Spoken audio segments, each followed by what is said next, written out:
দিদিমণির প্রচলনায় পা দিবেন না, ভোট যাকে মন চায় তাকে দিবেন, কিন্তু খুনাখুনিতে যাবেন না। আমার পূর্বের বক্তা বললেন, দেখুন যদি ভুল হয় আমাকে ক্ষমা করবেন। এই যে দেখবেন মুসলিম ভাইদের ছেলে পেলে নামাজ পড়ে না, মসজিদে যায় না, রোজা করে না, আল্লাহকে ভয় করে না, বলে টিএমসি আছে সামনে যাব না, ভয় লাগছে। টিএমসির কিসের ভয়? আল্লাহকে ভয় করুন, সত্যের পথে চলুন। আর আমাদের বিধায়ক আলহাজ নিয়ামত সাহেব উনি কি করছেন? হজ করে আসছেন।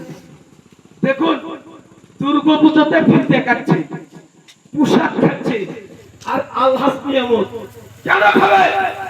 আমি ভাই শরৎ কুমার শর্মা, আমি ইফতারিতে টুপি মাথাইতে নামাজ পড়বো না। আপনি আমার বাড়ি, আপনার বাড়িতে নিমন্ত্রণ করবেন, আমি খাবো, আপনার বাড়িতে আমি খাবো। কেন যাবো না? আমি রোজা রাখি না, পেশাব দিয়ে জল লিখি ঠিক নাই, তাই মুসলিম ধর্মকে আমি অপমান করতে পারবো না। আমি মুসলিম ধর্মকে ভালোবাসি, সম্মান করি, খ্রিস্টান ধর্মকে ভালোবাসি, সম্মান করি, কিন্তু অভিনয় করতে পারবো না। মমতা ব্যানার্জি মুসলিমদের জন্য কি করছে?